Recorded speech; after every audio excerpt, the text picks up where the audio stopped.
On va commencer avec le premier type de stratégie qui est développer une relation positive avec l'enfant, qui sont donc toutes les stratégies en jaune. La première stratégie est de passer du temps de qualité avec votre enfant.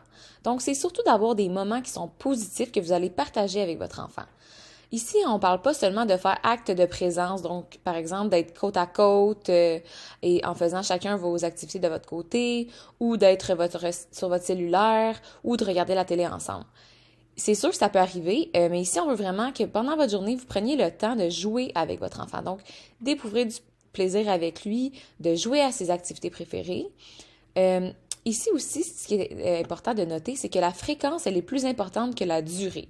Ça veut dire qu'on aime mieux que vous passez 2 petites minutes par jour, tous les jours de la semaine avec votre enfant à jouer, plutôt que de lui offrir, par exemple, 30 minutes une fois par semaine, on va dire le dimanche.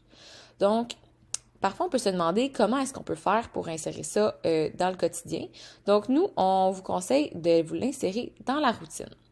Par exemple, ça pourrait être qu'avant le souper, on joue au jeu préféré de notre enfant à chaque jour.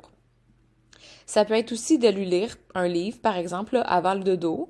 Donc, de prendre un moment, d'aller dans la chambre, de lire un petit livre. Ça peut être 2 minutes, 3 minutes, 5 minutes. Un autre exemple, ça pourrait être d'aller jouer dehors avec lui en rentrant de l'école. Ça pourrait être inséré dans la routine.